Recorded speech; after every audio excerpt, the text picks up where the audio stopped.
నీకు తెలుసు. అనుభవిస్తున్న బాధను బట్టి కృంగిపోవటం, కుమిలిపోవటం, ఏడవటం, దుఃఖపడటం, ఎందుకు నాకే ఈ పరిస్థితిని మొత్తుకోవటం నీకు అర్థమవుతుంది. అంతవరకు తెలుసు నీకు. కానీ రేపు ఆయన ఇవ్వబోయే మహిమను నువ్వు అనుభవించినాడు.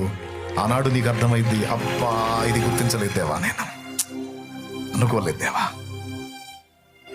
నన్ను క్షమించయ్యానే. దేవుని కాళ్ళు పట్టుకుంటాం.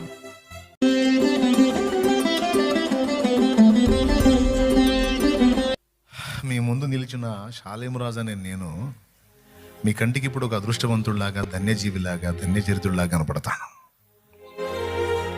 నిజమే, దేవుడు నాకు ఇచ్చిన ధన్యత అది. నిజంగా క్రీస్తే నా అదృష్టం, నా భాగ్యం. 100% నిజం. అయితే ఒక మాట, ఈ అనుభవంలోనికి ప్రజెంట్ నన్ను తీసుకురావడానికి దేవుడు నాకు స్టార్టింగ్ నుంచి ఇచ్చిన అనుభవాలు వేరండి. ఒక పసిబిడ్డగా ఊహ తెలిసిన దగ్గర నుంచి క్రీస్తు నా జీవితంలోనికి వచ్చి నేను క్రీస్తుకు విధేయత చూపి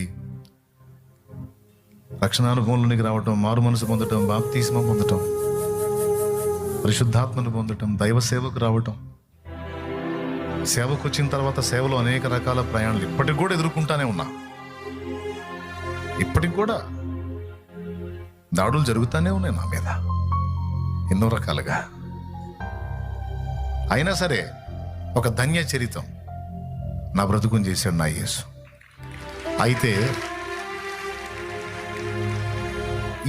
ఈ మెట్టు నేను ఎక్కడానికి దానికి ముందు ఎన్నో కింది మెట్లు ఉన్నాయి, కఠినమైన అనుభవాలు ఉన్నాయి. ఆ అనుభవాల్లో గుండా తీసుకొచ్చాడు. అందులో అవమానాలు ఉన్నాయి, ఆకలి బాధలు ఉన్నాయి, తృణీకారాలు ఉన్నాయి, తిరస్కారాలు ఉన్నాయి, తల్లిదండ్రుల వేదన చూసి బాధపడ్డ అనుభవాలు ఉన్నాయి, కుటుంబ శ్రమలతో పాటు సామాజిక శోధనలతో పాటు అన్ని విధాలు నలుగుగొట్టబడి